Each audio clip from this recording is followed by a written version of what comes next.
రే తొందర పోయిరా. రే మామ నువ్వు పోయిరా, నాకు అర్జెంటు, నేను వెళ్ళొస్తా. సౌందర్యలాగానే ఉంది. ఆ అమ్మాయి పేరు చిత్ర. తనని అందరూ జూనియర్ సౌందర్యగా పిలుస్తున్నారు. మనం ఈ గ్లాస్ని ముందు చూద్దాం, అప్పుడు ఈ గ్లాస్లో మంది ఎక్కువ అనుకుని దీన్ని తీసుకుంటాడు. సోషల్ మీడియాలో బాగా మామ దారా కూర్చో ఇప్పుడు ఈ తాగరా. మనం జూనియర్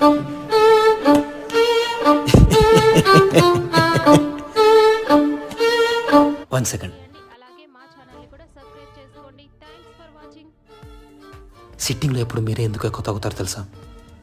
ఎందుకంటే మీరు తాగుబోతులు 3 రకాలుగా అంచనా వేస్తారు.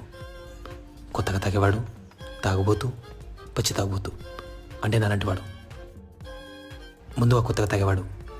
మీరు ఈ గ్లాస్ని ముందుకు తోశారు కాబట్టి తను ఆ గ్లాస్లో మంది ఎక్కువ ఉందనుకొని ఆ గ్లాస్ని పిక్ చేసుకుంటాడు. అప్పుడు ఈ గ్లాస్లో మంది ఎక్కువ ఉంటుంది. తర్వాత తాగుబోతు. మీరు ఈ గ్లాస్ని ముందుకు తోశారు కాబట్టి